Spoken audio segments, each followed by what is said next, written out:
Hey, welcome everyone to episode 4, the newest edition of Graders Notes, where we comb through a benchmark comic book issue, and we're not just simply reviewing it. Oh no, we are deep diving. Metarog gets out his latex gloves, Genome gets the tongs out, Mr. Miracle's got the stethoscope. We comb this thing and break it down, grading these issues on different criteria: the cover, the writing, the interior art, the concept. Combing through it, baby. So that's what we're doing here. And now let me introduce you to the players. We have Mr. Genome Presents, Locked and Loaded. How you doing this evening, my brother? Man, if I was any better, I'd be somewhere else. Hey, I'm doing great. Thanks for having me tonight. Absolutely. Who's that guy in the background? Is that Mozart? That would be Wolfgang Amadeus Mozart, one of my early heroes. So I've since gone on to more Haydn stuff, but Mozart's still up there. So dig it. The commissioner of the comic book contest, Mr. Metarog. How are you, my brother? Man, I am so good that I am just at the point where I can't ineffably state how good I am. I am just so good. Ooh. But thank you very much for that introduction, and everybody in the chat. Greetings, everyone. And you know what's funny? As I was reading this, I was thinking of you and Genome, because there's kind of the writing in here, the language is a little old timey. And I said, I bet these vocabulary buffs are gonna get a kick out of this. So I thought of you as I was rereading it. Forsooth, D'Artagnan, you have a very long sword. Yeah. And last but not least, we have a new member to the panel. Our esteemed buddy, the Gray Man, probably won't be joining us anytime soon, but hopefully he can come back in. It was and join us again sometime down the road, hopefully in the chat and stuff. It was just, we were probably asking kind of a lot of him because he lives in a way different time zone. So when we're doing this, it's like really late in the middle of the night for him. So I think it was a bit much. We were definitely super stoked to have him for the shows that we did. That is my guy. I love me some Gray Man. But fear not. We held auditions for who was going to be the newest member. It started with a field of like 50 people. We put them through physical tests, endurance tests, IQ tests.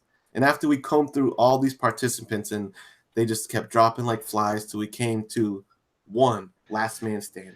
And we went with none other than another non-U.S. resident, because we have to keep that tradition going, Dave from Mr. Miracle Comics. What's up, my brother? Good to have you.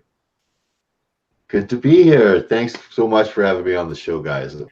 Really, really excited to be here. Really excited to do this show with you guys. In all transparency, his is the only check that actually didn't bounce. So that's right. Hey, where's my check? What's going on here? Yeah, good shit, guys. I love doing this show. I feel like I like that there's kind of more of a wave right now of, appreciation of stories and the comic books that got us into the hobby to begin with. And, we're not dealing with all the flashy stuff. We're just talking about the books, man. What's going on inside here? We're grading it. I think this is a kind of a unique take on not simply reviewing books, but putting them through a grading criteria. So this is fun. Now that we got everyone on screen here out of the way, my favorite part of the show is getting hype and introducing and seeing everyone who's in the chat, because that gets me pumped to see who joined us and who's hanging out this evening. The first guy through the ropes into the squared circle is Biggie Shack. Good to see you, my man. John's Comics with Kids. I am what's a better word for excited, Metarog? Can you give me exuberant? Exuberant. That's a perfect one. Effervescent? Yeah. I'm exuberant, John. I'm being disingenuous, but all right. The comic collector, my man, runs in the family, which is one of my favorite screen names in the game. I am pumped that he's here.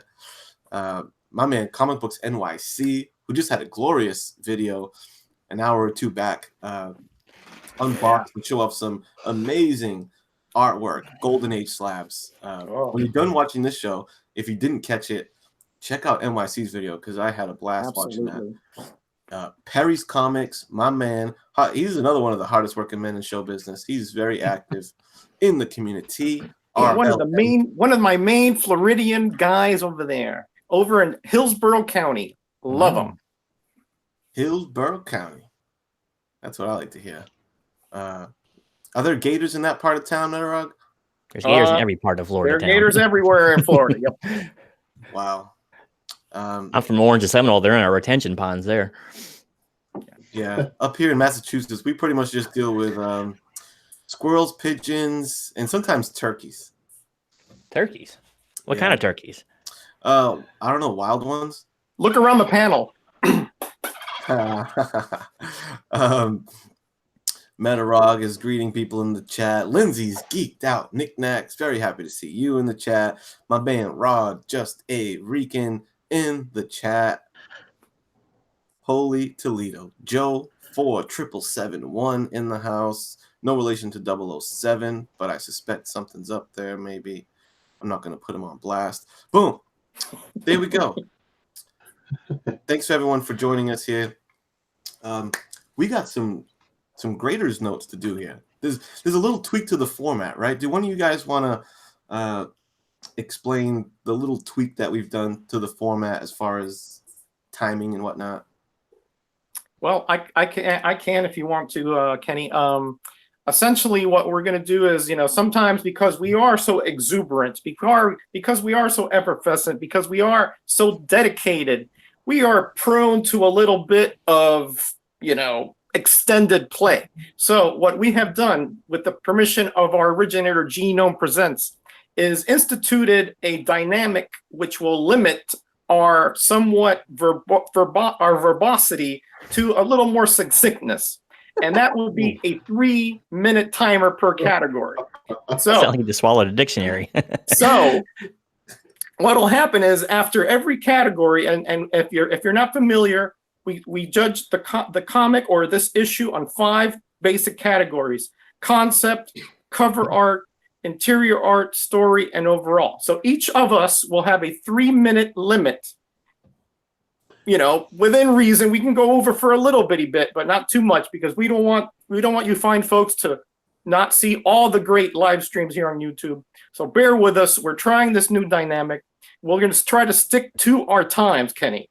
100%. All right. Indeed. And how many categories did you say it was? 4, 5. right? 5. 5 total. Overall. Remember, overall. Yes. Okay. I got nervous for a minute. Overall, yes. Yeah. Finish up your grades when one of us is talking, Kenny. Yeah.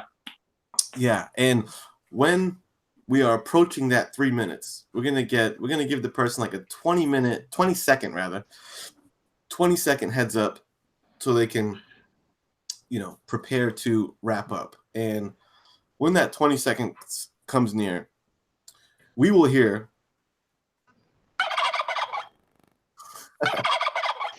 talking turkey, brother. We're gonna hear the turkey sound. I didn't even plan that when I mentioned turkeys before.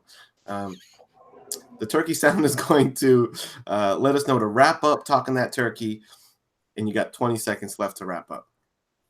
Bang. All right. Calcio Inferno. Hello, sir. Good. Thank you for joining us. Okay, I feel like I've been yapping a lot, so let's just kick it off in the first category. We always start with. Oh, did we mention what book we're doing? Marvel. Not yet. Let's do 3 minutes on our intro. Yeah, minor detail. Yeah, Marvel 1602. Chose it as a benchmark pick because it is indeed Neil Gaiman's first work in Marvel. I think only one of like 2 or 3, maybe the tops. But boom, Marvel 1602. That's the book. As far as what's in it, that's what we're going to tell you. So, by the time we're done with it, you're going to know this book inside and out, brother. We usually start with the cover because that's where the comic starts. And on my screen, the person furthest to my left is Genome. So I would say, Genome, why don't you kick us off. All right, let me go ahead and get the timer going, since I am the timer person himself. So hopefully I notice when 20 seconds is up. I won't need to hear the foul noise, as it were. No pun intended. Yeah, don't abuse All your right, so power. let's Yeah. talk about this cover a little bit. All right, first off, I love the paper stock here. It's nice. It's almost like a cross between a trade and, I don't know, like a embossed cover, that kind of material. So it's kind of nice, real glossy. The art style is interesting. For one, it's real dark. It's almost like a silhouette picture, which is kind of rare. I'm sorry, you're probably getting reflection there. For a lot of cover, especially on a big benchmark series like this. The art is interesting. It's hard to explain, but the sky background, it reminds me of ceiling texture. A lot of times they'll get up there with a trowel and kind of do circles for that kind of texture, especially around fans, that kind of unit. And it's kind of like that throughout all the drawing here. It's either lots of lines to kind of accentuate things and a lot of swirls. I would say it's almost like a Matisse if I was going to compare it to an artist or something like that, but it's not really even analogous. But I think they do it like this to kind of give it an aged look. And I guess on that note, it does pretty well. The shadowing is pretty cool on this, on the feet down there. It's also done in kind of line art down there with the floor. But as far as what I think about it, honestly though, it doesn't really grab me that much. It's not the kind of book that I would walk by on the stands and say, you know what? Oh, I gotta get that. That looks interesting, and pick it up. I'd probably kind of maybe look at the cup, or at the 1602 would probably grab me more than the actual picture itself. It's like, well, what the heck is 1602? But yeah, it doesn't. It's not really blowing my skirt up too much. Yeah, it's good. I'm not knocking it. It's just it's not all that exciting, and you have no idea what's going on inside. So that's a plus or minus. Back then, a lot of covers had things on there that kind of give you a clue what was going on inside, a small action shot or something. But we don't even know who this dude on the front of the cover is. He looks like some, Baron von Swieten kind of guy, kind of an old aristocrat or something, but you can't really tell. I guess you can kind of glean a little bit from the 1602, and then you put it together with the outfit. It's like, okay, maybe we're talking about a year here. So that's kind of cool. But the lightning strike is neat. It's interesting how the lightning strike actually changes color. It's yellow up here toward the top, and then it gets more white as it goes down. But yeah, it's serviceable.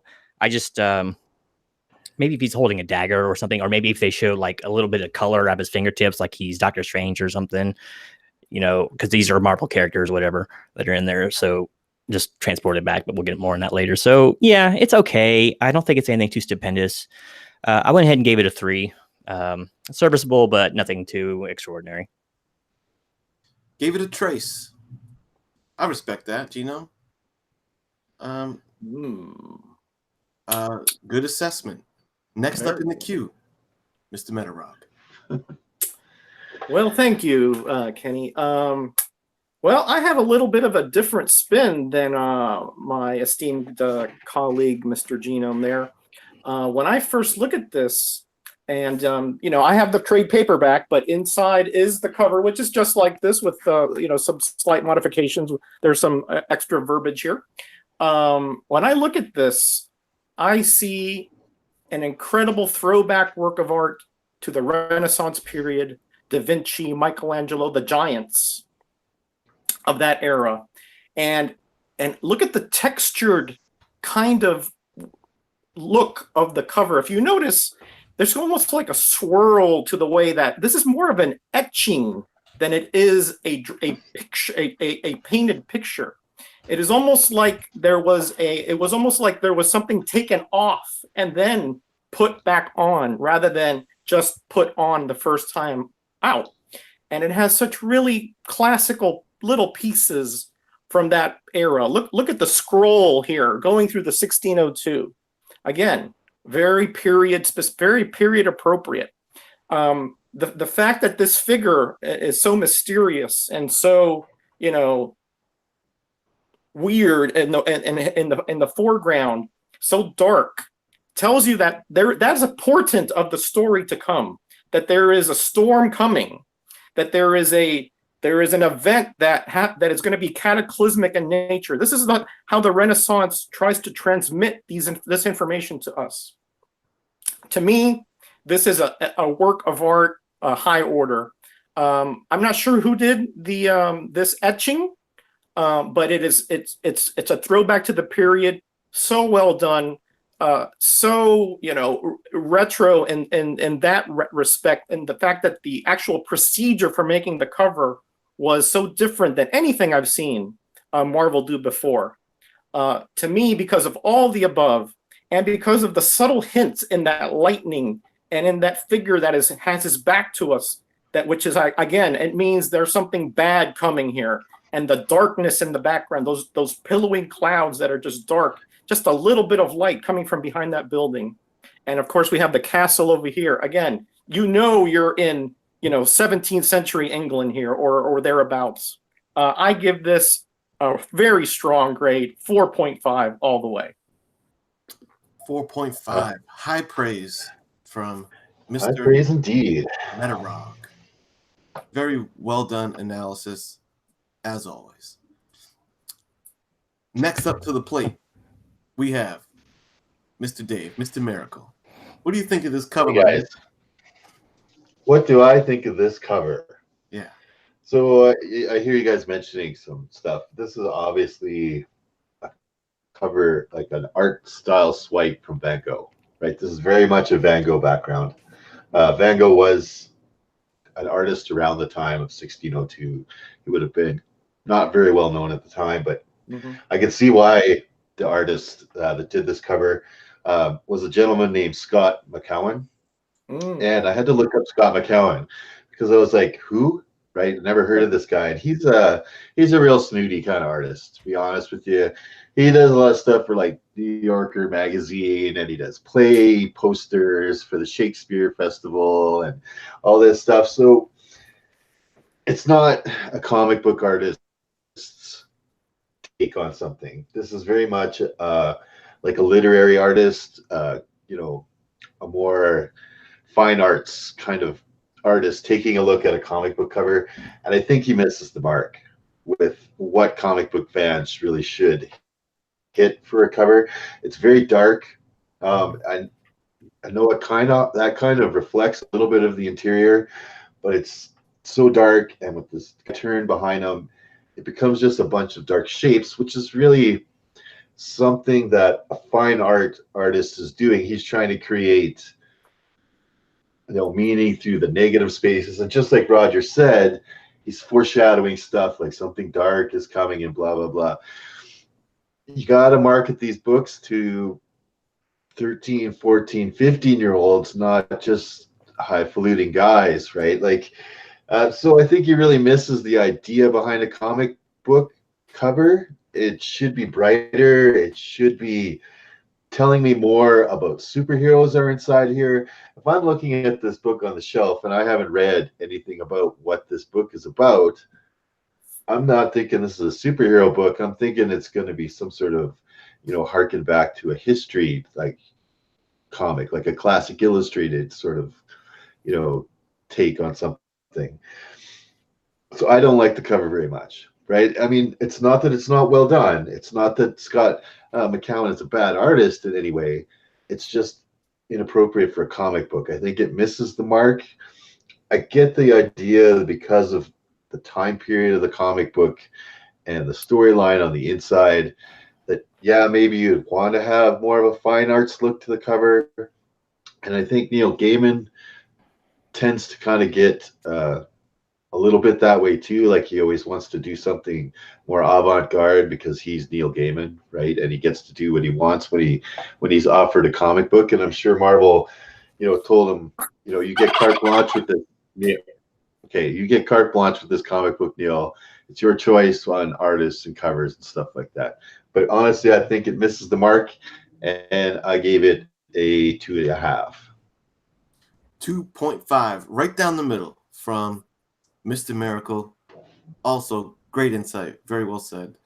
So I guess I'm up. And you guys all touched on great points. And there are things that my turn. So the things, start my timer, Gino. It started, don't worry.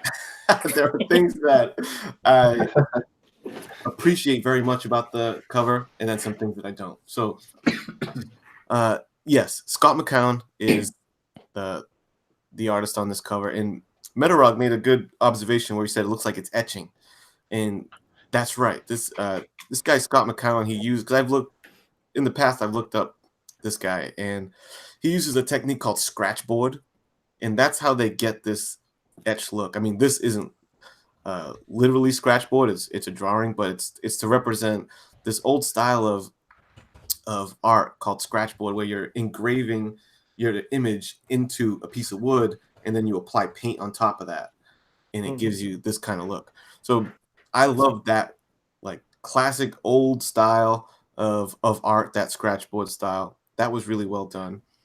I think as far as representing the time period, he does that really well. I've always loved the title card on this thing, or the trade dress. I think that's really cool. The banner going across in different issues. It doesn't stay. The banner always changes, and it flows in different ways to accent the cover. And the 1602 is the only text that stays the same. So, yeah, there's stuff that I very much like about it. Yeah, I think there's some Van Gogh influence. I think it definitely sets a tone. Now, I agree with Mr. Miracle in the sense of, for a comic book cover, it doesn't quite do its job. You know, you got a silhouette of a dude. I think more could have been done with it. I know, just an example of what can be done with this art style. My favorite cover in this series is this one, right, for issue number 4, and that's how you could use this method in a really dynamic way and just make it look like an awesome. I can't wait to open this thing and see what's going on with that guy.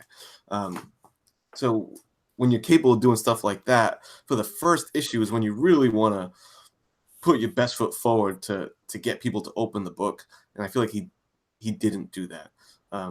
You're right. The guy, he does a lot of artwork for, I think this is the only comic book he worked on. Otherwise, it's like the cover of classic literature like Huckleberry Finn, Alice in Wonderland. Like, if you look up his work, it's a lot of that kind of shit in Broadway signs and whatnot. So I agree. Got a little hoity-toity with it. I think he forgot that he was promoting a #1 issue of a comic. I appreciate the hell out of the technique, but I fell on 3.5 with it. 3.5. Gino, you keeping track? Yep, I got my little sheet right here. Okay. Man. There's one thing I like more than calling turkeys is making spreadsheets. So, Wow. but and getting back to the cover just a little bit, I think that cover would have been an easy forward for me if they would just done something like I said, like had a little spell color or something coming out of his hand, or a dagger or something showing that, hey, there's a Marvel character of some kind in here, and he's obviously not a regular aristocrat walking around at night. Then I think that it would have been great. That would have grabbed my interest. Yeah, I think this cover could have really improved just by turning the guy around so that you actually saw him. Yeah. Rather than his back, right? Like, this is just a big black that would have shape here.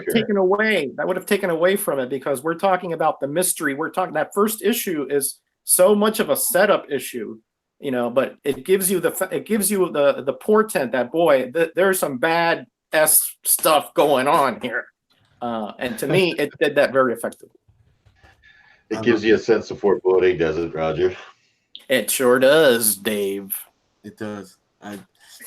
That's what you're going to get here on Graders Notes. Difference of opinion. We're not all, talking the same turkey. We're talking different turkey. And if we want to get a chat grade, a lot of times after we run through our grades, we like to throw it to the chat to go ahead and throw what you guys think of the cover in there. Because at the end, when we go through our overall grade, not only do we like to recap and summarize our grades, we think it's kind of fun to get a viewer chat grade on it. So, we can take like 2 or 3 minutes or so for anyone who's so inclined to throw a chat in there. I don't want to, yeah, we have a fifth grader. We have a fifth grader here, and that's you guys in the chat, right? Because Indeed. we've read this, we've looked through it, we've studied it, we've measured it, but we want to know what, sometimes, even though you haven't been deep diving, what's your impression about this, just based on what we said and what you saw? I thought you were insulting my intelligence there for a minute and calling me a fifth grader.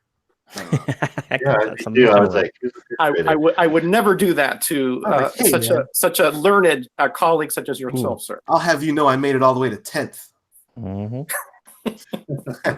Twice. What was it? Yeah, what was that? I can't remember that Simpsons episode. He's like, I can't remember the kid's name. He's like, no, Ramy, it's learned. Want me to read out the?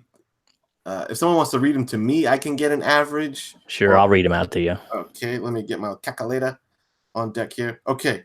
All right, we got 2.5.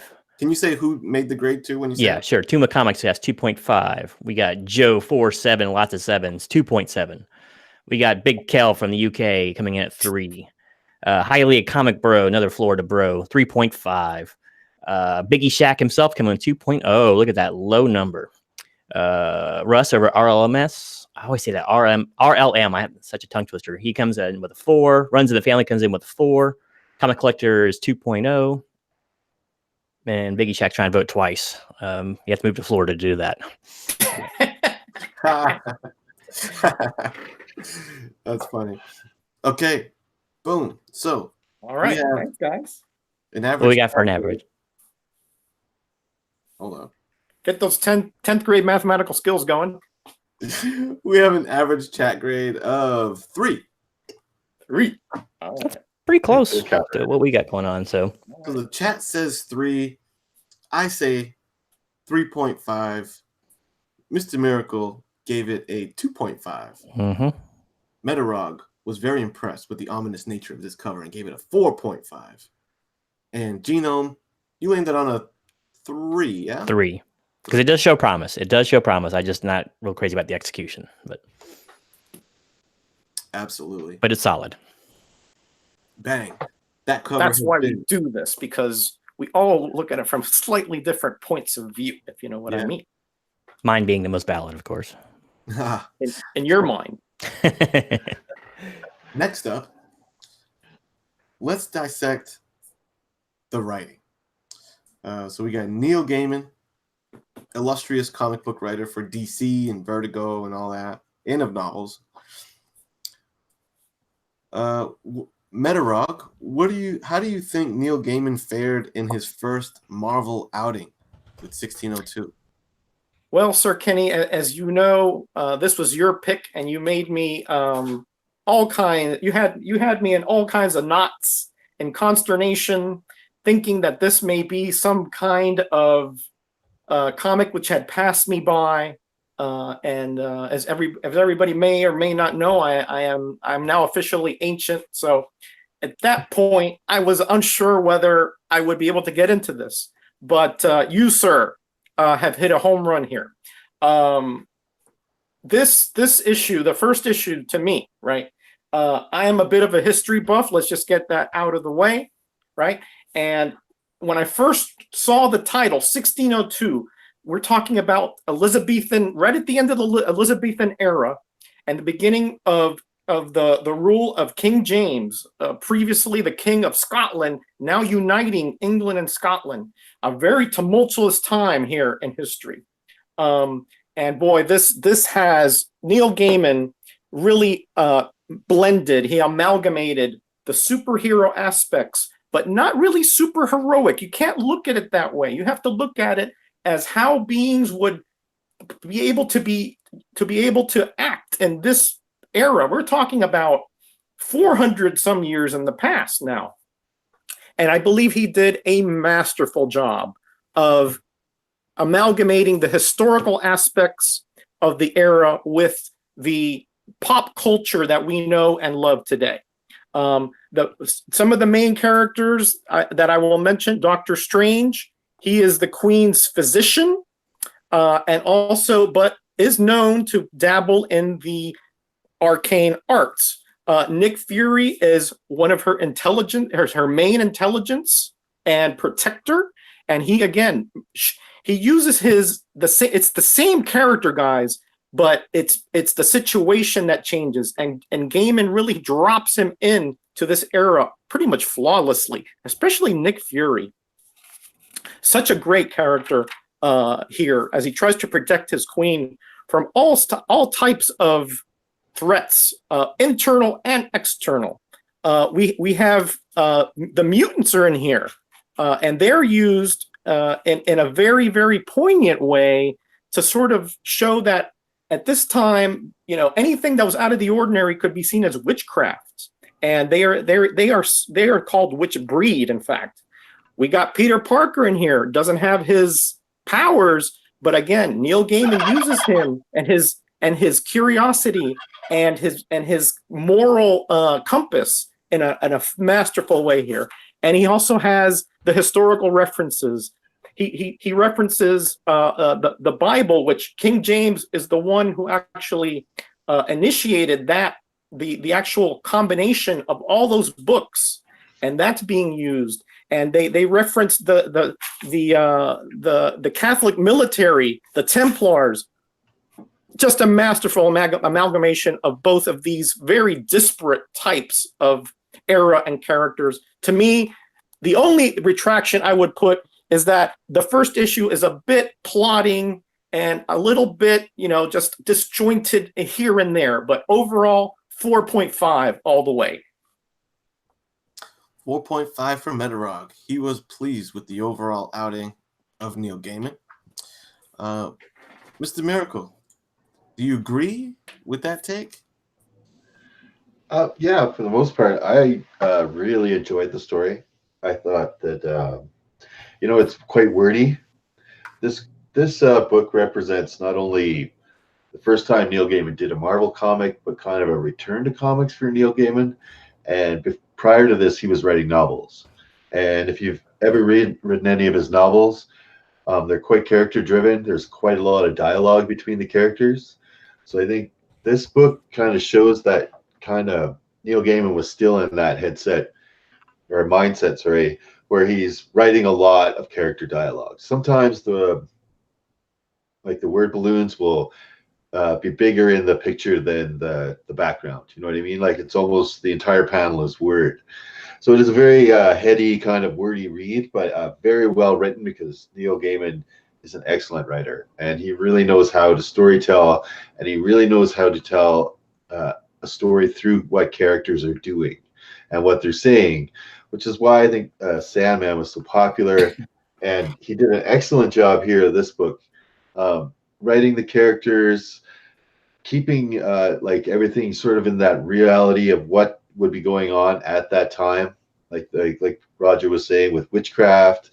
And of course, this was the time of the Spanish Inquisition, and he brings a lot of the history of the time into it. And I really enjoyed that kind of stuff. And even though it is very wordy, it seemed to read quite quickly to me. Like I got through it quite quickly. I wasn't bored by the writing. I wasn't pausing to kind of go back and try and figure out what he was saying. So it was very clear, everything that he had written. I quite enjoyed Neil Gaiman's style of writing as well. So I gave the writing in this book 4.5. 4.5, 4.5 from Mr. M, Mr. Miracle. And yeah, man, I definitely like what Neil Gaiman did with this. I think he's a good writer for this style of book, because he likes flowery language, poetic language, really across the board, whether or not he's writing this time period or not. Like if you read Sandman, it's a lot of that similar kind of real flowery kind of language. So it works well, him writing these characters. I feel like they feel authentic to the time. I love how he designed each of these characters for that time period. Because I guess my take on the writing might cross over into the concept a little bit, but I guess it's kind of goes hand in hand, because I love Elseworld stories. That's my bag. I love a good Red Sun story. So I like seeing the classic characters switched up a bit. They've been around so long, and I've read so many stories of the classic characters. I love seeing them reimagined in a different way. I like seeing superheroes and really just fiction in general crossing over with real life events. Like, I always used to like seeing Punisher in Vietnam, or in movies, stuff like Inglourious Bastards, where you have fictional characters in real world World War II type era. So I love that. I like how he incorporates King James into it, who's like notoriously, hard on like religion or religious, different religions and things. And instead of his prejudice against that, he's like prejudiced against the X-Men, witch breed, the mutants. He switches it all over perfectly. Nick Fury being the master of secrets, the Grand Inquisitor, who maybe I won't reveal who that is yet, but that's another good thing. Not every character is like really on the nose, some characters are more subtle than others. Now, as far as how about when he just really like paints the picture well? Like Daredevil's gimmick is that he sings songs, and the way he writes those songs, I can like hear it being sung in my head. Like Gaiman's a really solid writer. Amen. The exchanges between characters, I love how he wrote the dynamic between Nick Fury and Doctor Strange, because Nick Fury's he's a epitome of a pragmatist, weighing information, weighing decisions with little emotion, and Doctor Strange is on a whole different plane, especially since in this time his wizardry and stuff isn't as common. So he's on a whole other wavelength as Nick Fury, and their exchanges are really cool. As far as on the stuff that I wasn't crazy about, if you don't know your Marvel history, you might not get as much of a kick out of it as if you do. It does bounce around a bit. You're moving from scene to scene quite a bit. I mean, it's definitely setting the table in this issue, and sometimes you can feel like you might want to stick with the characters a little longer and see what's going on instead of bouncing around to set the table like you did.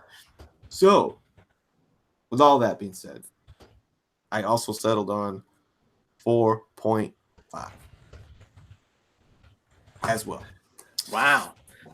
What a rare three of us agree. Woo. Yeah, we're clean sweeping this 4.5. It's the Genome. Is this going to be the first ever grade sweep? Well, unfortunately, it's not going to be. I'm going to have to break with my colleagues here and kind of bring it down a peg. Sorry, guys. Don't mean to be Debbie Downer, but so let's talk about the story a little bit. Intrigue. I guess if they were going to call this anything, they have to call it 1602. They just call it Intrigue because the entire book is intrigue. This reminds me of later episodes of like X-Files or something when you can't trust anybody and there's stuff going on everywhere. And most of the time, the characters are inserted very well, at least with the characters of Nick Fury and Doctor Strange. Honestly, all the other ones are very forgettable for me, but those two are very well placed. And I never would have thought of putting Nick Fury in that position as like the head counselor or the Chamberlain, as it were, of the monarchy. There, that's brilliant. I mean, he can probably try to heal and keep the queen alive because she's obviously sick in this, and people wouldn't know that he's dabbling in the arcane arts. They just think he's a healer and a counselor. So, but the book. It is. It's just all the book is intrigue, and it doesn't really go anywhere. It sets up that something big is going to be happening later on, which I guess is pretty good for a first issue, but you have no idea what it is. It's something that's on some wagon that's coming from Jerusalem. Okay, what is it? Is it the Ark of the Covenant? Are we talking about that kind of thing? So, I mean, I doubt he'd rip off Raiders of the Lost Ark like that, but you never know. So it's just kind of plotting. Parker's annoying. Peter Parker is annoying to me. I didn't like the character. I think they could have found someone better for that. I actually thought Cloak and Dagger was going to make an appearance there, actually, not for any puns, but actually I thought they were going to fit into this kind of well. Like he could be like in the alleyway or something, hiding in the shadows, and she could be the minstrel in the in the tavern or whatever. But I mean, it was plotting. It didn't really catch my interest too much, and I like a deeper read. I mean, I would actually like to read the next issue of it. It did garner that much interest from me, but I think as a standalone story, it didn't do a whole lot for me. Just like I said, it's all dialogue. I think there's like one action panel in the entire book, and that's fine in a novel, without pictures. But we're talking about a comic book here. I want to see some action in there. I mean, it doesn't have to be action on every page, but I want to see at least a little something, and nothing happens in this book. So it really dinged my score. Because of that. and kind of slow ramp up. I can appreciate slow ramp up, but it just didn't really work that well for me here. I wanted to see a little bit more and maybe a couple more characters. But once again, that might be down the way. So I'm going to go ahead and kind of break with you guys and kind of give it a real middle of the road score at 2.5. Wah, wah, wah. 2.5 for Mr. Genome. I just blew up the bell curve. I love it. I love the different takes. And hey, I hear where you're coming from, my brother. Mozart Biggie. Yeah. I do agree that it was a bit plotting, but I didn't think that it was that was such a retraction because there was so much intrigue and so much buildup and so many different characters that were involved and being introduced that kind of told me that there's going to be a heck of a climax somewhere down the pike. So. Yeah, I mean, I try not to ding it too hard because it's like what 1 of 12 or whatever, however long this is. So Right. same thing with Crisis. You can't just judge it all on the one. But at least in Crisis, there's a lot of stuff going on. So this one, it just wasn't that much. More characters as it goes, and I hear you. There is the X-Men. None of us really mentioned it. I'm going to mention it on the art side, but on the writing side, there's the one action scene. You're right. Aside from a little attack. In the middle with Nick Fury getting attacked in the alley, which really wasn't nothing crazy. Is the climax is the X-Men battle towards the end, which was kind of cool. Okay, there's our reviews. So next on I totally got thrown for a loop. We're starting the next topic, right? Well, what about the chat? The chat. You think we should chat. ask them? You just knocked me off my rocker here, brother. So, just in case they did read it. If you guys read it, it might be a little tricky if they haven't read it. But if anyone wants to throw your chat score in from, the sounds of it, please do so. While we, Well, we hold our breath and hope somebody has read it besides us. Okay, now Joe, you mentioned that we're going to fix this problem because we're going to announce at the end of the show of the book we're going to actually be reviewing next, so everyone can read up and be caught up with us. Yeah, so. we realized that there was kind of a gap there that we hadn't filled, and so that's our newest member, Mr. Miracle, will be announcing the next book for next 2 weeks or so. So you'll have time to read it and study up. Yeah, so we're improving slowly. It's a gradual process. Look at that. We're open at lunchtime. He's like me. Yeah, and you guys, you don't necessarily need to read it, but it's good for someone who wants to, maybe make a point to hop in and follow along with us. And especially writing is one that's, I feel like even if you haven't read the book, people in the chat can make a pretty good decision on grade when it comes to cover, concept, the artwork that will show in the inside. Yeah. I know sometimes the nuance of the writing needs to be accounted for, and that can be tricky. All right, we got Biggie Shack with 3.5. Werewolf by Lunchtime, welcome. He's coming to us all the way from Australia. I love his name. I think that's the best YouTube name I've ever heard. And a 4 from Comics Misexplained. Just 3 grades. Okay. You know what comic book that he can't read? Silver Sable. Ooh, right, I'm out. Dun, dun, dun, dun. Silver Samurai either. Well, that's not a comic book, but yeah. And I'm sure his least favorite movie is Silver Bullet. Oh, how about Silver Streak? It could be a bad one there if he likes Mel Brooks stuff. So that's true. We got another 3 from the chat. Another 3. Okay. All right. The story. All right, which brings us to the next category. That would be Andy Kubert's interior art and illustration.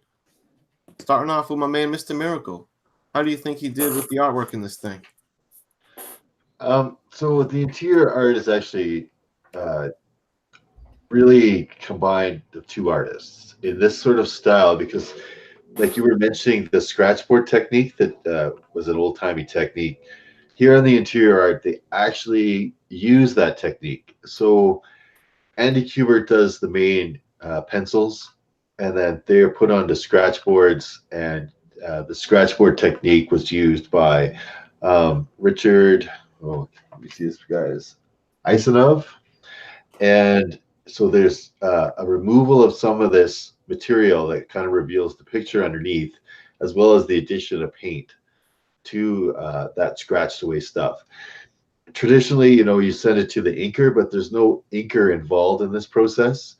And in the end, it gives the interior illustrations quite like a painted quality, much more so than an illustrative quality like you normally see in a comic book. It's very well done. The his good proportions, and he does quite figure drawing quite well and stuff. And then this scratch board technique, it really, it's just something different, and I really quite enjoyed it. Actually, it was a nice kind of take. It gives really deep tones to like pictures like this old gentleman here, right? Like that's like you can see the wrinkling in his face is quite deep tones without going all the way to that deep dark black ink that we normally associate with comic book illustrations. And I really like this picture of Cyclops here with his eyes lighting up, just the way that scratchboard technique, and without having it outlined with black, really gives it like like a more realistic quality and a more like I said, painted quality than as illustrative quality. So I quite like the interior art. I thought it was good. I thought that it was a nice change from the normal illustrations, and using this technique, which is not very traditional in any sense of kind of an art, gave it a really interesting feel for the interior art. So I gave the interior art 4.5 again. 4.5 from Mr. M on the interior art. Very nice assessment, my man. Solid. Solid. Yeah, man. One thing's for sure is you definitely end up with a painted. It looks like a painted style for the inside, which is great because it's all pretty cohesive at this point. The writing is supportive of the time period, and the painted look to the interiors is also good for the time period. The one thing I love, the color palette that's used throughout this thing is very nice. I think one thing that he pulls off very well is lighting. You get the sense that things are being lit by candle or torch throughout the book. I'm not astute enough in the art to know, how exactly they do it, but I feel like they're in rooms that are lit by flame versus light, and I think that gives it a cool tone, especially when Nick Fury's sneaking around chambers, plotting this and that. Then you get banging full page spreads like that with Angel shackled up. I love that page. Really great. I like that. What do I want to show you?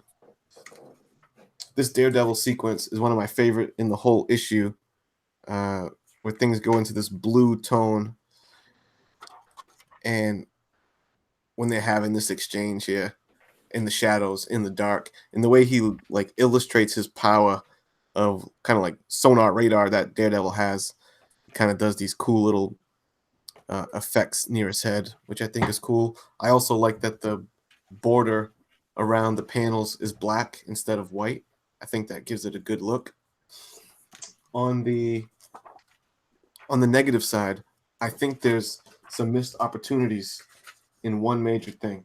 When you're in this era, I think a missed opportunity is not drawing super detailed and awesome looking architecture. You have the benefit of not having to draw an office building, a skyscraper in the background. Your setting is castles and dungeons and things like that. And they just don't put much detail into it. I feel that's disappointing. I would love to see these grand scenes with all that old architecture, and you can see it's just pretty simple shapes. That kind of bummed me out. I also wasn't crazy about when he does stuff like this where they get away from the conventional panels and they start to do the more shaped deals. I'm fine with people trying to switch it up a little bit on those kind of things, but it doesn't really there's some missed opportunities. Lastly, on the missed opportunities thing, the action. like you said, it's right. There's not a ton of like straight action scenes. So when it came down for the X-Men to fucking bust out, which is such a badass moment, Iceman, Cyclops, Jean Grey, the original X-Men, Beast, they go to save Angel and whoop the ass of a bunch of these, King James haters. You'll notice that there's not like super dynamic poses. I would have liked to see like a big full page or half page splash page of some cool action.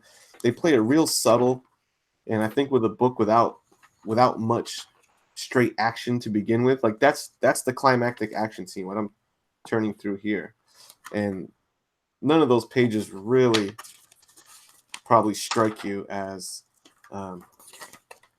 too dynamic or action packed. So that was kind of a disappointment. So with all that being said, I am an overall fan of it. I went with a 4 on the interior art. Boom. How did I do on time anyway? Was that Hey, you went about a minute over. really? Ooh, Yeah, I'm just gonna minus that from your next one, so that's don't right. Not That's right. Take it off. Take it off the concept. worry. We're merciless here. Merciless. Genome, what say you? Sorry, you broke up. Who'd you say was next? Mr. Genome. Oh, okay, me. All right. The art inside. You stole some of my thunder there. I was going to talk about the excellent use of lighting. I like that. If you ever watched the movie Tombstone, they famously said that every light and lightning strike in that movie was real. So everything there was candlelit or sunlit or like lightning strikes. So that was kind of cool. So I think he attempted to do something very similar with the inside of this. Lots of sepia tones. I mean, everything is sepia toned or light blue if something dramatic is going on, like Angel being up in the dungeon or the meeting Daredevil, the minstrel, whatever, in the alleyway. There's like one set of panels that's purple. It's like a flashback scene. I'm not sure what that's all about, but yeah. So a lot of sepia tones. Kind of reminds me of like something you might see drawn on parchment or something. But so I think he did a really good job with the lighting. Like for instance, the very first page here, you see this one little bit of candlelight lighting a room, and everything else is cast in the shadows. And then, yeah, that's how it was going to be back then. That's the way of it. Now, I'm not sure that translates too well into a comic book. I know they're trying to be period specific, and it does kind of set the mood. But I would like to see, since they're using that sort of lighting, I would like to see a little more close shots, a little more close-ups of some of the characters. And ones that are close are like right up in their face. So there's not much of a middle ground. You have very few like shots from like 3 or 4 feet away. Everything's either right there at the face, or they're kind of standing off in the end of a big hallway or room. So it's kind of washes everything out, makes it a little bit difficult to look at. It's not hard to do. I mean, it's still enjoyable to look at. The overall art is really good. Technique is different, and I like that they did something different with it. And I have to agree that panel with I'm starting to find here with Cyclops looks really, really, really good when he's shooting his optic beam out. But none of the other art really jumps out at me too much. There it is right there, of course, in all its glory. That's pretty sweet right there. And of course, the Angel panel where he's hanging up in chains looks amazing as well. But then you got stuff like this, which doesn't do anything for me at all. I don't know who this guy is. Who is the Indian back here? Does anyone know? Is he like Rajas? Okay, we'll get on to that. I was going to say, is that like Injun Joe from Huckleberry Finn or something? I didn't know what it was with Mr. Fantastic crossed with the Spectre here. Like I said, not all the characters are as on the nose as others. Yeah, exactly. So, I mean, but anyway, the art, it's serviceable. I wouldn't like all comics drawn like that. I would prefer that to be it's a standalone unit in its own way. So I'm going to kind of go middle of the road with this one and give it a 3. The art's solid. Like I said, it's a little bit fuzzy, but once again, I think that's just because I'm trying to be time specific. So it kind of works. So yeah, I'll give it a solid 3. 3 for Mr. Gino. A very good assessment, a very fair assessment. That's what we do here at Greatest Notes. Mr. Metarog, you were the last one. Do you feel like there's any meat left on the bone? Man, you guys even sucked the marrow out of this one. I mean, come on, man. I mean, you guys left me nothing. But something tells you with a mind like yours, you'll be fine. With a mind like mine, yeah, right. You don't want a mind like mine, trust me. A couple things. He did a good job. Andy Kubert. Thank you, Dave, for explaining the process, because that kind of it kind of makes sense now. Some of the issues that I had. But like, look at Elizabeth here. You know, Elizabeth lived to be almost 70 years old, which is unheard of back then. It's like 130 today. And they had put so much makeup on her just to sort of make her look human. You know, that's you know, and he realizes that. Again, that the historical research here is just incredible, guys. I mean, it's so period specific. It's so well done.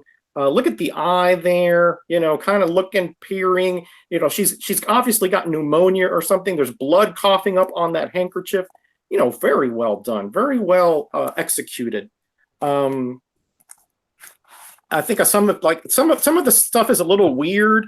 Like when Doctor Strange here was coming out of his astral body, I'm assuming. That looks just a little too strange for me. It looks almost like he was in a warped mirror. And I understand the effect he's trying to get to, but to me, it looked too cartoony, certainly compared to all the rest of the art. If everything else was sort of in that vein, I'd say it's okay. But it looked to me like that was way too exaggerated. Some of the faces, especially the ones, I think, Genome, you said something about this, especially the ones that are kind of far off, look a little odd to me. They don't, the shapes are a little bit off. There was one of Peter Parker. I'm seeing if I can remember where it is, where it looked just a little too odd, you know, just off. And look at this guy here. I mean, it looks like he's some kind of demon there. And I don't think he's supposed to be. I mean, I know he's trying to show him, you know, as sort of a fanatic, but I think he went a little too far there. I mean, I know this is the Renaissance artistic license, but I think that took it a little bit too far. It is very dark, and to me, that's correct because, as you said, the lighting should be unidirectional.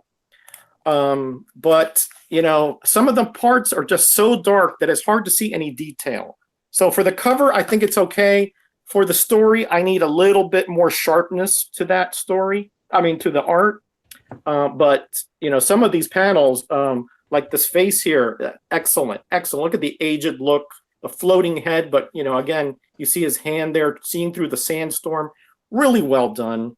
Again, I'm nitpicking. Very, very, very well done job here by Andy Kubert. But again, I would have liked just a little more sharpness, a little bit more consistency on the faces, especially the ones that are telescoping. So, but I give it a solid 3.5. 3.5 from Mr. Metarog. Very nice, very nice. And you were the last one rounding that out. I was. Now we have to go to the fifth man. What do you think, chat? Let's get some grades in. Let's talk to that fifth grader. Oh, hey, Reggie Simmons is in here. Yeah, Welcome, we got Reggie. high rollers Great in to here have today. you. Yeah, man. Appreciate you stopping by, Reggie, supporting the video and what we're doing here.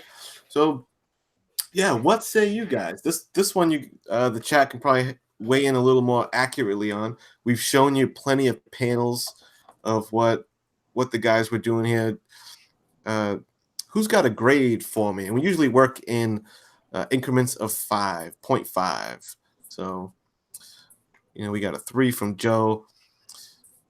You know, a little collaboration between Andy Kubert. And I think that's a good point. You know, Andy Kubert just doing the pencils really is only half the battle. The painter has a heavy influence on how this thing looks, huh? Yeah, the technique that they use, it's almost more with this Richard, I can always forget his name here, sorry, Isonov. Yeah, it almost lends more to him, like the pencils are very flat, and then he takes this technique, and I can tell you, like a lot of the backgrounds probably were not as drawn out as like you would like to see. Yeah, it's a very labor intensive technique. I'm sure he just didn't have time, because you can do quite almost astonishingly real drawings with this type of technique, and he could have done great backgrounds, but it's very, very labor intensive. It's almost an extra step of just past the penciling, right? So I'm sure that's why, you know, time constraints, and he's probably like, fuck, you know, my hand's cramping with this stuff. You know, so, you know, he probably cut a few of the backgrounds short just because he can't spend forever on the issue. He's got a deadline as well, too. Yeah, it's too bad, man, because that, you know, I think it would have went a long way setting the scene here. Yeah, but the way you do it, Kenny, you start with a black background and you put in all the negative first, right? So it's taking away rather than adding with like you would with a pencil. That's like how they Right. did the Right. Batman animated series, I think. Yeah, like it's like an engraving, you know, that they take away the top layer. Except then you add paint, and then you Mhm. take away again, and then you add, then you take away, and add and take away. Mhm. So there's quite a few steps involved in doing this kind of art. So like kudos to the guys for doing a whole comic book's worth, or even a whole limited series. I would have given clearance on the OT time and a half Yeah. for them to do it. Yeah. Yeah, no, that's Sure, the guys get paid by the page, no matter what kind of art they put into Right. it. So, you know, you'll get a Rob Liefeld page that gets paid just as much as like something that's really crazy backgrounds or whatever. Yeah, Rob Liefeld, one character with a wacky anatomy on a straight white background. Yeah, $500. There you go. Yeah. And a pair of guest jeans. Yep. All right, guys, let's get to the chat here. Okay, can someone do me the honors of reading me off some grades, and we can get a little chat average going here. I'll get you, man. Get your advocates ready. All right, we have a 3 from Joe with all the numbers. We have 3.5 from Gray Man. Thank you, my limey friend. Let's see what else we got here. Biggie Shack, 3.5. What else do we have here? Comics Biscuit Explained, we got 3.5 as well. So, yep. And it looks like Werewolf by Lunchtime, way back when, gave it a 4.5. oh, yeah, okay, I missed that. And then Way Joe, back looks like your score has changed. Looks like you gave it a 3 on one, and then you gave it a 5 on another one. We'll meet in the middle and call that a 4. Make an executive decision here. Yeah. Okay.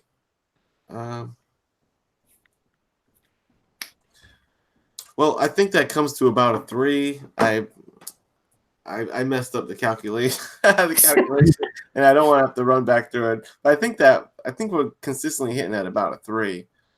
On the Let's chat go app. with it. Bang. Which brings us to our last category, which is the concept. And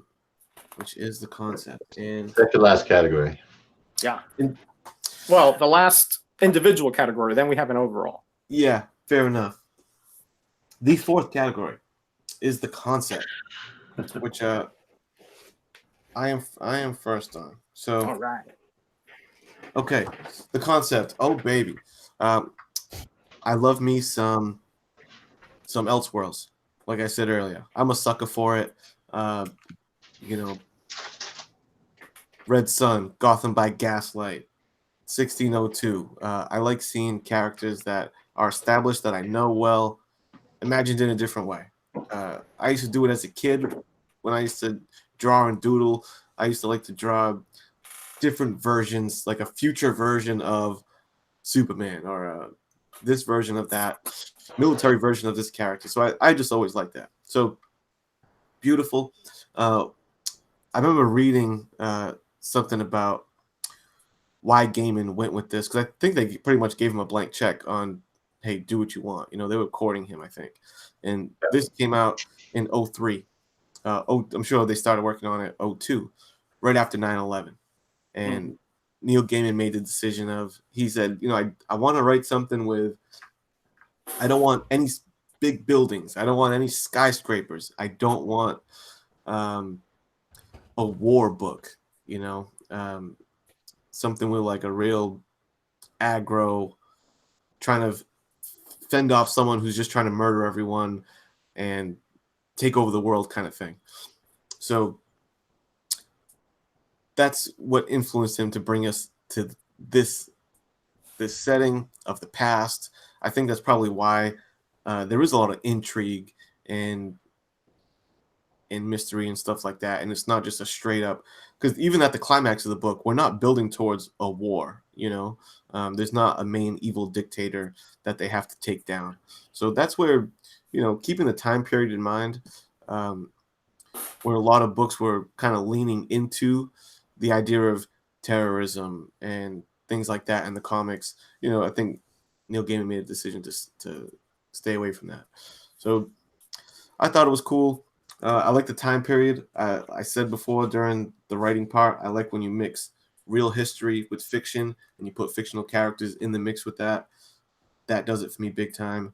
And seeing the designs, the redesigns of the characters like that, Daredevil, God dog. I think they executed it very well. So, with all that being said, there's nothing that I don't like about the concept. I gave it a 5. Wow. Gave it a 5. Wow. So I kicked it off. The gauntlet is down with a big old 5. Great. Comic Head. Genome, what do you think about that, man? Wow. Well, 5. That's kind of hard act to follow. Ooh. So, Wow. The way to as follow I've it been, is to chop I've been it- somewhat of a Debbie Downer tonight, but it won't be on concept. That's for sure. This is definitely the highest score for me, pretty easily. Heck, you could just tell me the cover or explain to me what the cover is, and kind of just tell me briefly what's it about. Okay, it's about Marvel characters in 1602. Sold. That's a concept. Brilliant, great idea. You know, the story itself could be trash, but I would still buy it just to see. It's like, what are they going to do with this? I mean, it really gets your mind thinking. And then they didn't just take Doctor Strange or Spider-Man and just time warp them back there, and they're still the same people. They're totally different. They are period specific people. Peter Parker's not some high school student. He's the apprentice now of the great spy master, and they just inserted, like I said before, Nick Fury and Doctor Strange. They inserted them so well, and like I said, it would have been very easy for them just to make them the same exact character with robes on. Like Strange always wore robes, but you know what I mean. Great concept. I mean, what more can you say? There's so much room for what they could be doing. Like, for instance, I haven't read any of the other issues, but like, is Juggernaut there yet? He didn't find his gemstone until like the 60s or whatever it was. So it was like, there's no Juggernaut, but maybe someone else has Sidrak's gem at that point. But there's just so many different things they could be doing with this. And like you also said, I do like the fact that they tried to mix some accurate historical facts in there along with the comic book kind of shell. So that's really cool. It's a high concept, highbrow concept, not one you would obviously usually associate with comic books. I mean, not to asperge comic books, but I mean, that's what people don't think of that sort of thing. They think battles, they think colorful, action panels and all that, and very flashy covers, but this was none of that. They went completely the direction they wanted to go with this, and I do applaud them for that. I'm not sure how well it sold. I didn't look at the numbers before I got on there, but does anyone have any quick numbers of how it did? I know it was critically acclaimed and won awards and stuff, but I'm not sure on the raw numbers. Yeah, that doesn't always Right. translate to sales, unfortunately. But I think the concept is great, stupendous, easily the best part of the book for me. I gave it a 4.5. 4.5. Man, you worded a lot of your praise even definitely better than I could. Good stuff. I like it. There's definitely something fun about seeing, like, looking out, like he was making the point about Juggernaut, like who's gonna pop up next. It's almost like you're looking out for Easter eggs, kind of like it's fun when you see a new character, like, oh shit. And let's just say, what villain would fit so beautifully in this other than the ruler of Latveria? Mm-hmm. Otto Van Doom. Otto. No, he's coming, baby. He's not Otto Van Bismarck. No, it's Otto Van Doom. Yes. Yeah, he is so good in this shit. Okay, Metarog, what do you think about the concept of this baby? Hey, hi, Matt. Matt, just the boy who had 7 just joined. Yeah, us. and my boy Comics Misexplained. Miss Explain what's in here. Yeah, we got an all-star chat today. All right. I love Let it. me just tell you, okay, when I first heard about this, right, way back when I first heard about this, it didn't really wind my watch right off the bat. I mean, I was like, come on, really? I mean, Elizabethan era, Renaissance, King James, and Daredevil, and Spider-Man, and by the way, Fantastic Four is lurking around in here too, right? So I knew that much, and I was like, this is going to be cornball, right? This is going to be one of those that we wrote about at 2nd and 3rd grade, when we were really bored in the world history class, and we would stick people in there, So I thought I came in it with a little bit of a little hesitation, shall we say? Let's just put it at that. But Kenny, I think Mr. Miracle said something in his first part. He said avant-garde, right? And that is a perfect description of what this concept is.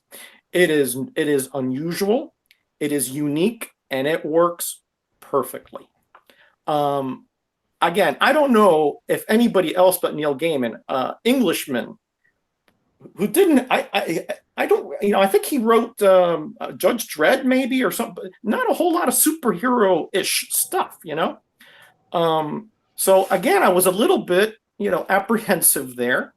But, I think this concept is brilliant. But this is not easy. This is not an entry-level kind of comic, all right? This is one that you have to appreciate, and you have to look at it from perhaps different angles than you would a normal superhero comic. Because the historical aspects of this comic are, to me, what really set it apart from any other that I've ever read. Because it's not a time-traveling story. It is a unique and a groundbreaking type of story that uses characters, but uses their personalities, but it amalgamates perfectly in the situation in which this a 17th century novel was put in.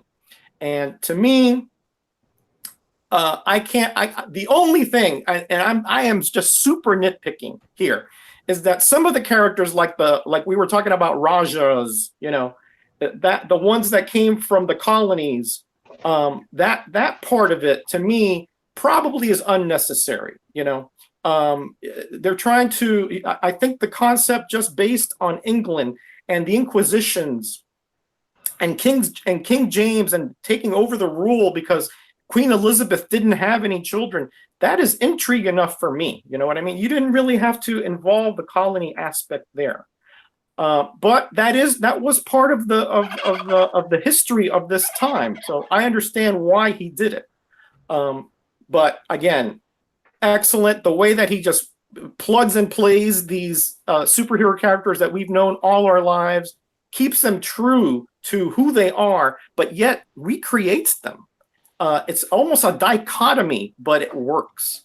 I didn't give it a 5 just because of that little hair-splitting little problem that I have that kind of is annoying to me, but 4.5, just on the gist of a 5. Boom. Well done, Metarog. I agree actually that the Rajas in Virginia Dare they're my least favorite part of the story. They I guess they kind of needed them for the little end game, but that they're working towards. But I think they could have figured something out without it. Okay. So agreed there. Now that leaves you, Mr. Miracle, on the concept of this baby. What do you think, man?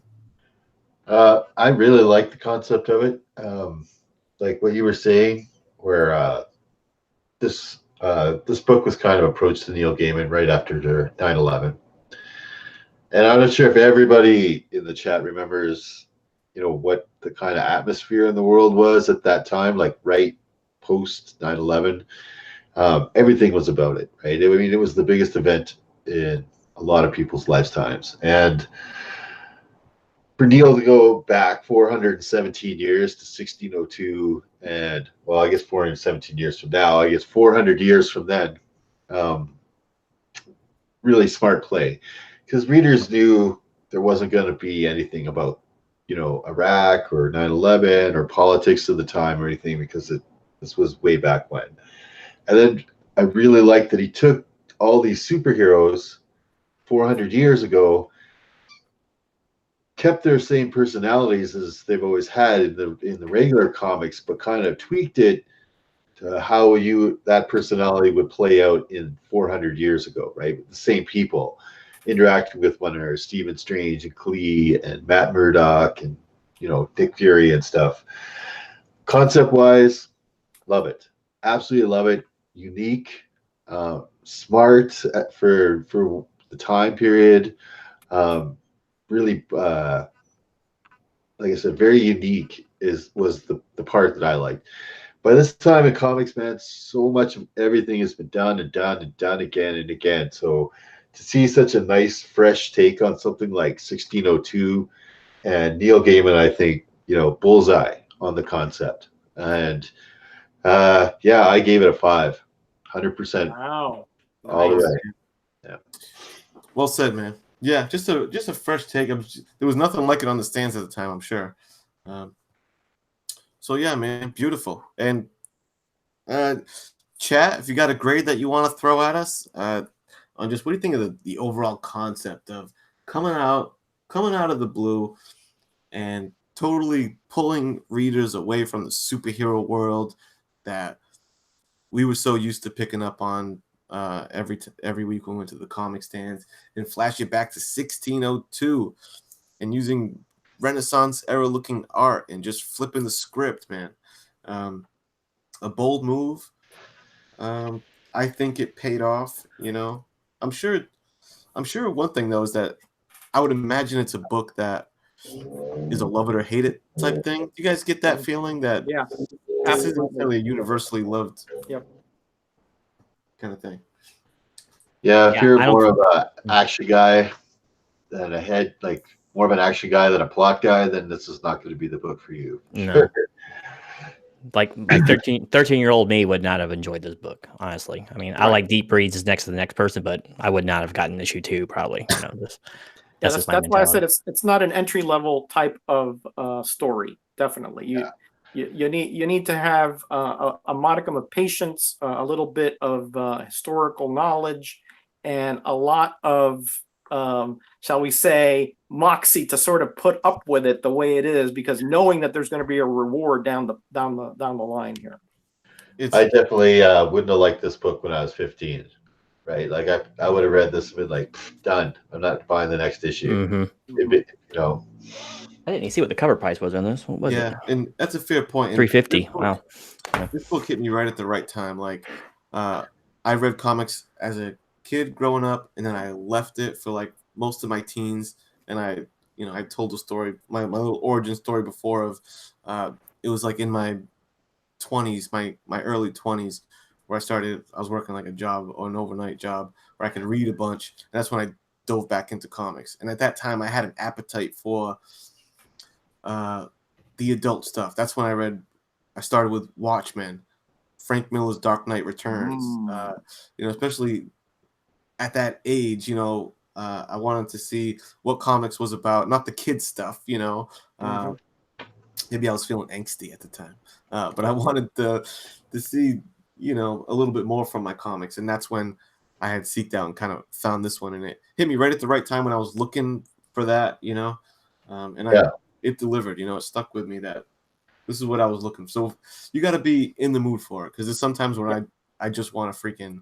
Agreed. I want an X-Men superhero romp. I want to see some claws snicking and some eyes blasting.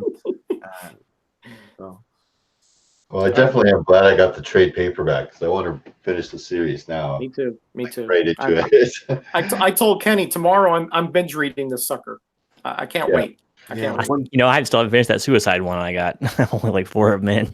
Oh, I did, and the Mission to Moscow storyline was I thought really well done. But anyway, well, we're not delving the past here. And it's not. It's Look at the chat grades. To read either. That's one concern that you can have is like with the flowery kind of dialogue and stuff. It could be one of those dense ones to get through. The way I felt personally that Sandman was. This one I didn't feel that way. It's kind of breezy. But one thing I'll warn you about is after this series, they did some spin-offs. Spider-Man got his own spin-off where he's doing it. I think there's like 2 or 3 maybe. Avoid those. Just read the main series and just avoid the spin-offs. They really didn't land the way. Are you ready for the chat grades? Neil wrote those. All right, Keeper of the Abacus. I'm gonna read you out some grades here. Timer on the chat too. All right, hit me with some grades, y'all. All right, we got Joe with the numbers 4.5. Gray Man coming in from dank old England 4.5. Runs in the Family coming in with a solid 4. Werewolf by Lunchtime, our friend over there from the other side of the equator, right? Coming in at 3.5. Boy Who Had 7 Comics coming in with a solid 4. We got Tomb of Comics coming in with a 4.0. Seems to be a theme today, and that is it. Did you get Comics Misexplained? You got a 5 right up to. Did I miss it? Yeah, I think I might not call that. He put a 5 on there. Sorry about that. Comics Mrs. Blaine knows his stuff, so He does. yeah. He's got a good palette Oh yeah. Oh yeah. for music That's- too. I that's got a a lot guy to to learn listen from him to. from Yeah. music. Yeah. Yeah, we got about a 4. It came to like 4.2. So it's not, it was 4.21. So in fairness, we got to say it was a 4. So yeah, we got a concept 4 grade, and we got Asian Funk Comics in the building. Cool. Good to see you, man. Yeah. And P Cool. drips too hard, player. I feel that. Where's Biggie Shaq at? Because he's got the drip. He had to go. He had to go. Yeah, he had to get out. He had to go. Oh, because he got the hardest drips in the game. All right, guys. So let's see. We went through it. Is it overall time? Yeah, it's It overall. was time. overall time. Overall time. It's the home stretch. Mm-hmm. Yep. Home stretch here. So I think we start over from the beginning, where we started. We kicked it off with Genome. Right, Mike? No, did you go first last time on concept? I think I did. I think it's my turn now, isn't Yeah. Mr. Miracle. Mm. it? We're a well-oiled machine, can't you tell? yeah. It's that 10th grade math, that it only takes you so far. Yeah, that's true. We called it ciphering up here. Yeah. Ciphering. Cipher it. I done figured on it. Mhm. Anyway.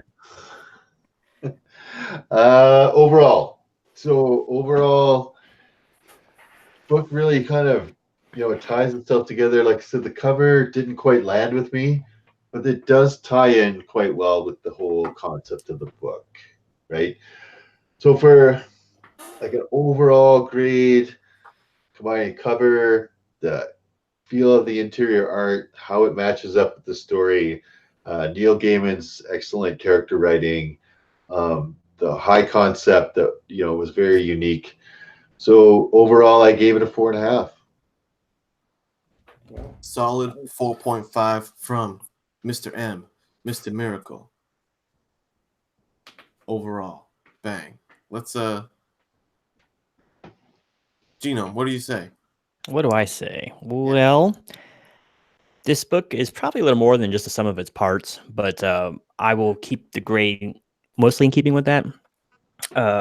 Had a lot of promise, had a lot going for it. You got an A-list writer, you got a new kind of art design, sort of. You have a very, very, very high concept. So it's almost like a perfect storm of how a book should at least be launched. You know what I mean? Unfortunately, it didn't all work for me. Like some of the story, like I said, for me tended to drag. And like I said, I am not averse. I've read Leon Uris before books. I mean, we're talking 1,000 pagers there and further. I can deal with dense books, Robert Jordan, all that, Dan Simmons, but this one it's still drug for me for a comic. I want to see a little more oomph behind my comics. That's why I'm reading a comic and not a novel. But the art was pretty good. Like I said, story was a little bit, what's the word I'm looking, sloth-like for me. So that kind of hurt it pretty bad. And the cover was not a huge love for me. My overall scores were cover of 3, interior art of 3, concept 4.5, story 2.5. So I kind of met in the middle. I was going to assign this a 3, but I'll give it an extra half a point because Marvel kind of took a chance on it. They did something completely different at the time, and I think they were taking pretty good hits from Image at this time too. So I think they really had to do something different, and they kind of went and did it. So hey, kudos to that. So I'll go ahead and bump it up to 3.5. It's a solid book. It didn't wow me really in any way, but it was good. I've read a lot worse in my time, and like I said, the concept is just so cool. And I am kind of interested to see what happens next. Hopefully, the story will pick up in the later issues. But yeah, just solid book, worth a read, definitely worth a review. I'm gonna give it a 3.5. 3.5, above average, says Genome Presents. I'm gonna save the best for last, meaning Metarog. Oh boy. I would say overall, man, the cover was, a little bit of a miss because, man, they have such better ones. But I loved it.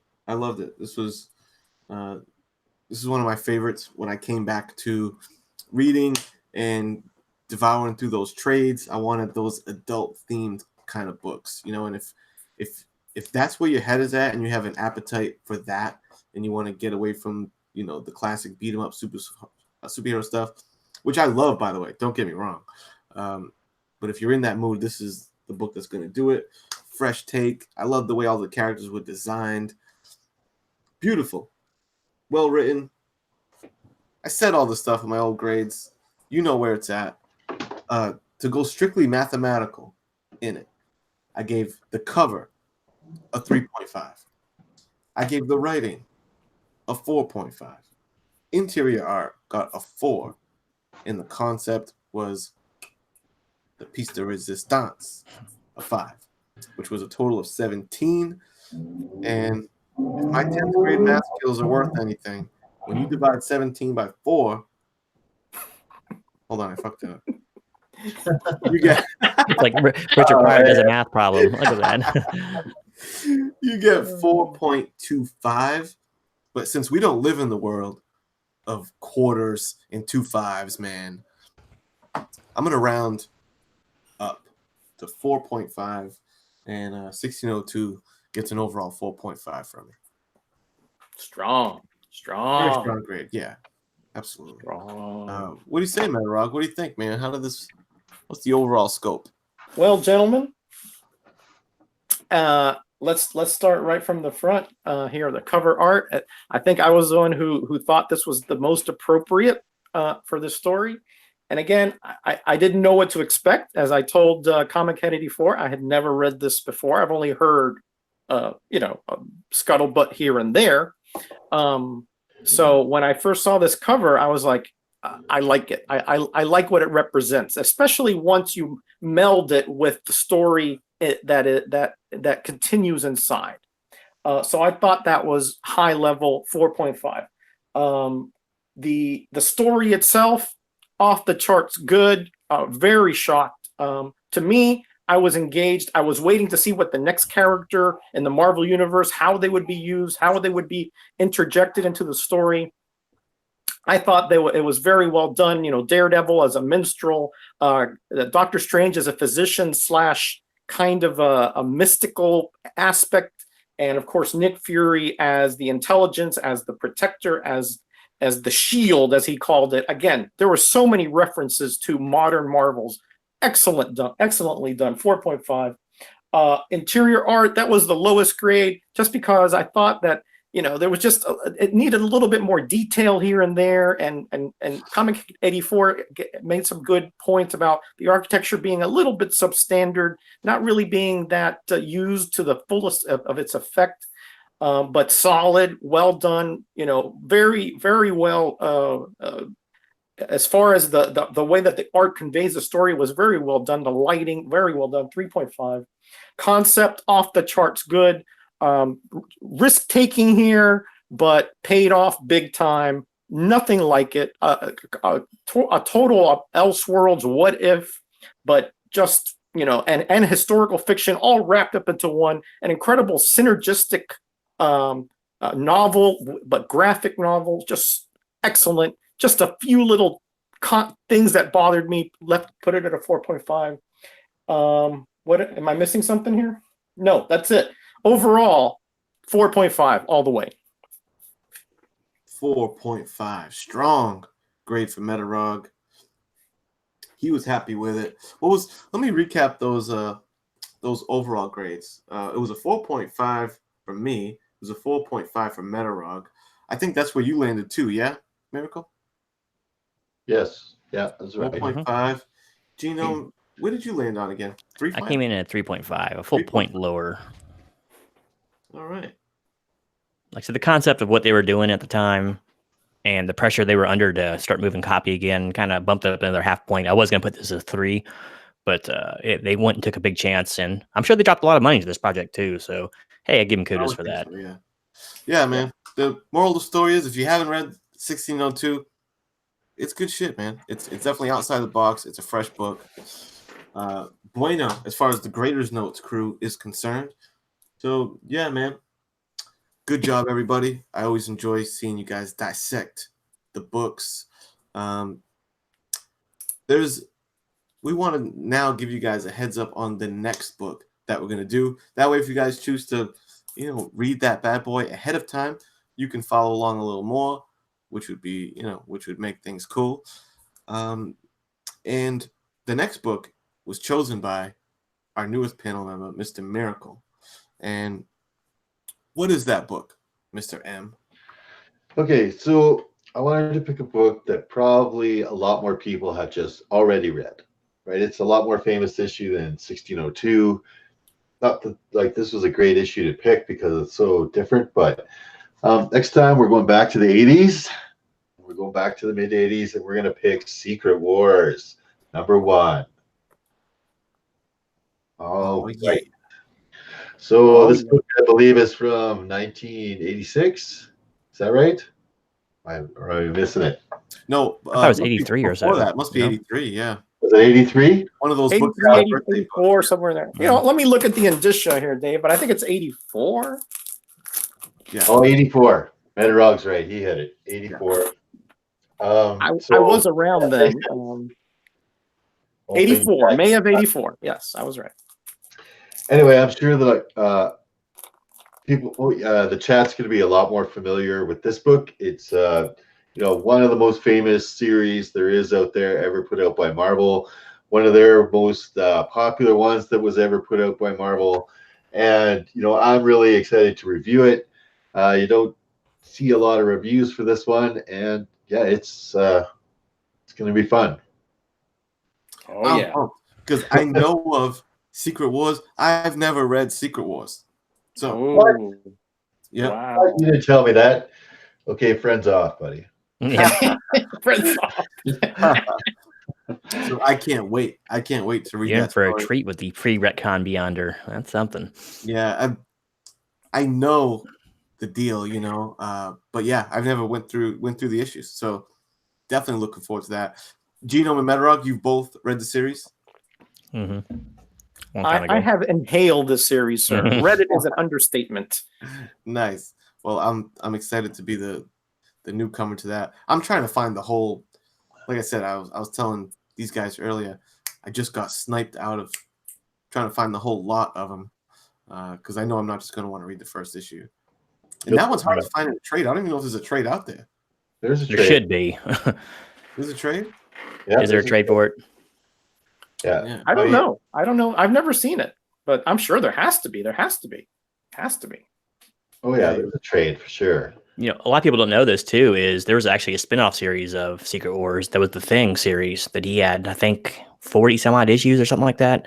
And that was directly following the events in this one. So that's actually a pretty cool read. He stayed on the Battle World for a while. Yeah. Anyway, if you haven't read it, it's not impossible to pick up. You can even read it online or anything. But I'm sure Metarog and we bought it right off the comic rack. When we you got it.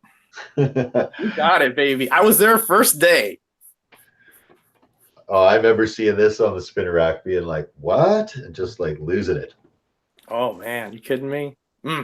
That was a banner day. You never forget the first Marvel Superhero Secret Wars day. Let me tell you.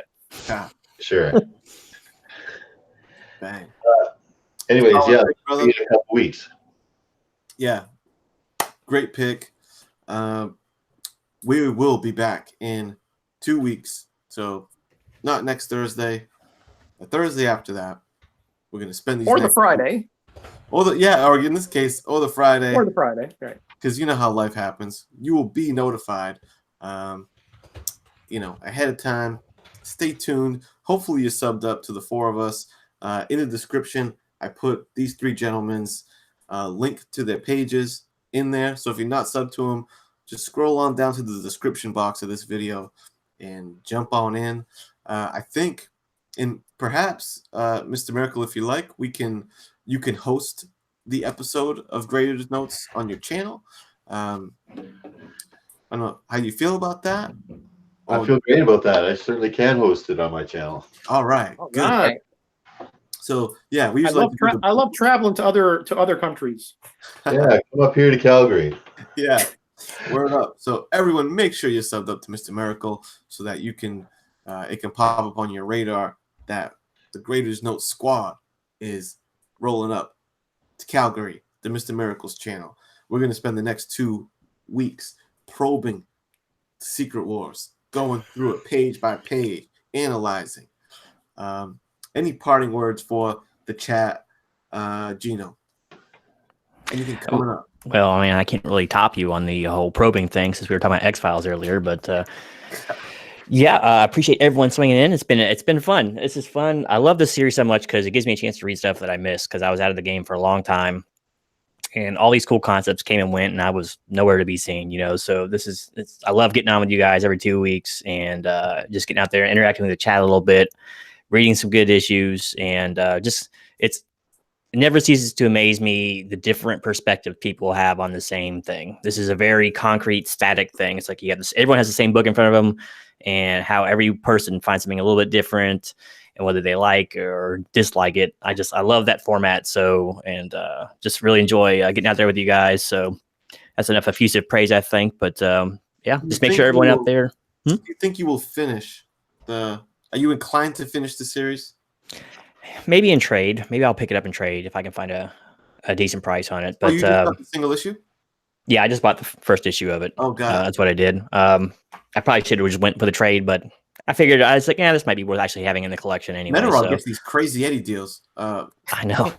You pay like $1.50 for the damn thing, and $5 shipped for the trade. $5 shipped. Yeah. Yeah, that's what I did with the Suicide Squad last week, or the last one we did, and I got the whole thing for like $6 shipped. But that's what I probably should have done here. But we'll see. I might grab some more of them if I can find them cheap. But I'd probably be more likely to buy it in trade. So, but yeah, that means no. We get it. You gave it a 3.5. Well, you only got one issue. He's like, man, 16.0. Boo. I get it, brother. That's cool.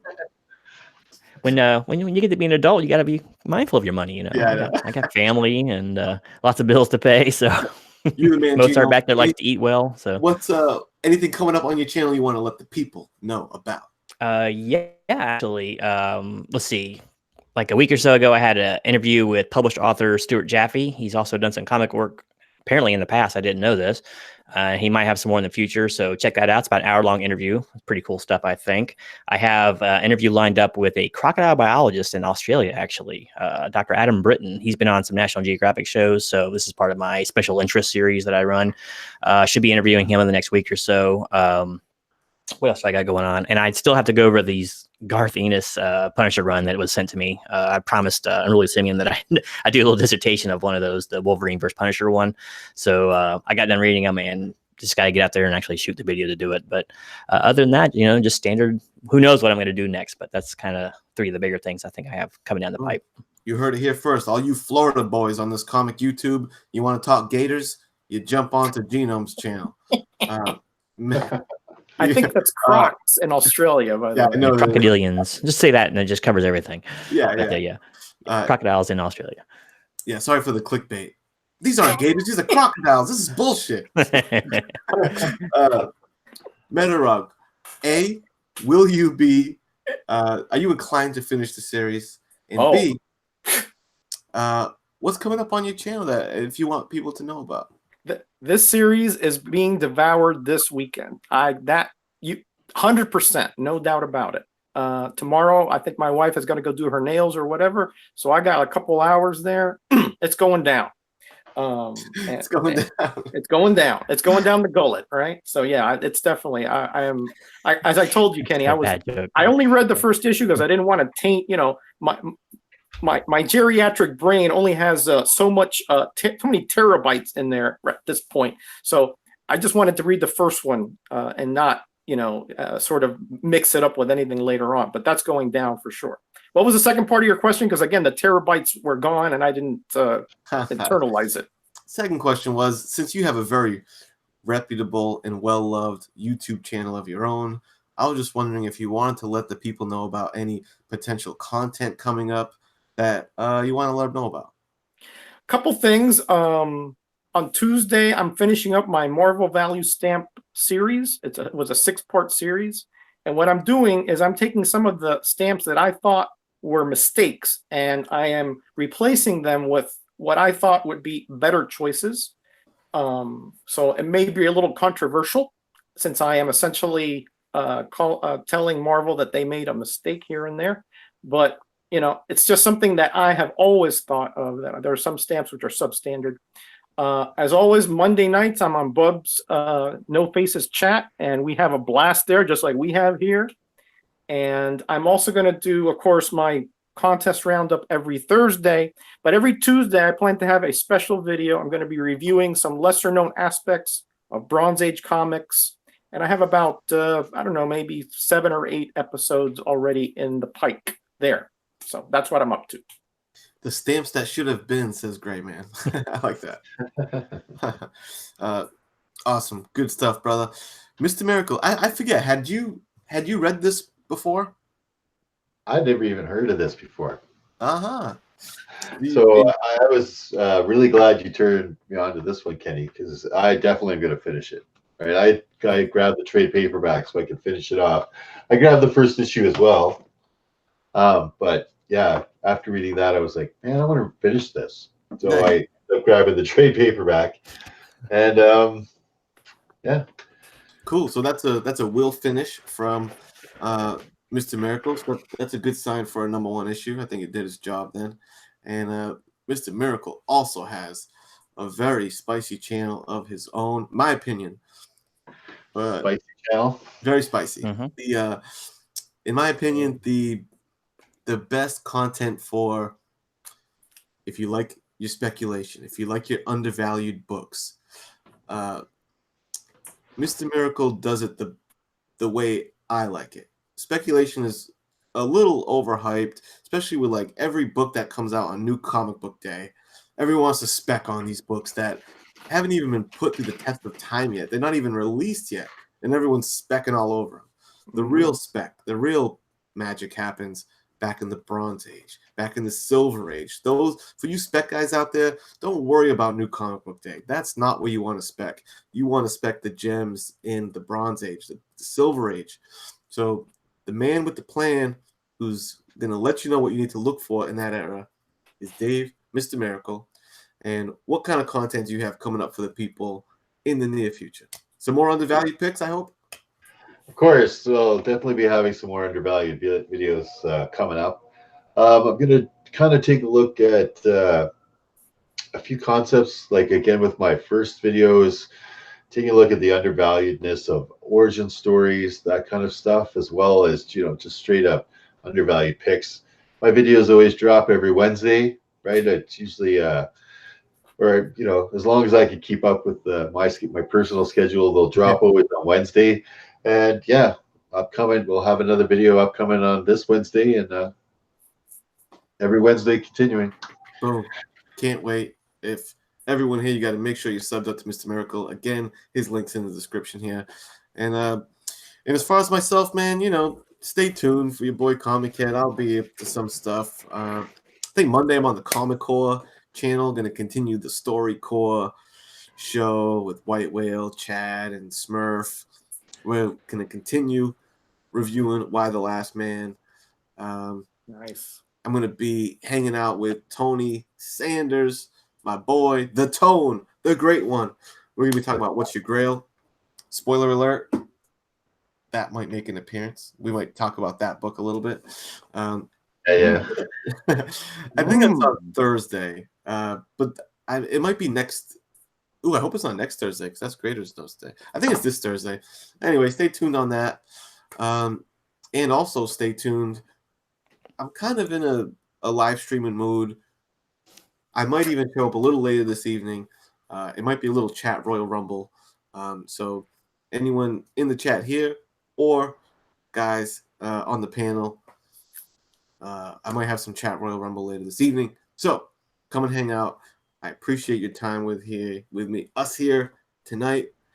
And on that note, Graders Notes out. We'll see you later on down the road. Awesome. Thanks, everybody. Peace. Yeah, great chat, guys. I want to shout out Joe47771. He subbed me up, and do the same thing, guys. Let's sub up the chat. Let's support those that are supporting Graders Notes. Great episode, guys. You guys are superstars. 100% natural all the way. I am honored to be on this illustrious panel. Let's just say that. Cool. Hey, you know what? I completely forgot when you were saying upcoming projects. I just did another project too, where I just did a live commentary over a fan film. It was the Michael vs. Jason. I reached out to the guys who made it, and I suggest you watch it, not just mine, but go watch the regular version of it. It's excellent done. If anyone would like to see an interview with those guys, they said they'd probably be game for it. So just want to put that out there too. I completely forgot about that. So another Australian. How about that? They're all it's everything's coming up koala today. But anyway, yep. Thanks again for having me tonight, and hope to see everyone next show, probably in 2 weeks or so. So You got it, man. And the real MVPs in the chat: Joe, Biggie Shack, Gray Man, Misexplained, the boy who had 7 was hanging out. Man, you name it, all the homies were hanging out. Appreciate your time. Appreciate you stopping by, and we'll see you later on down the road. Peace.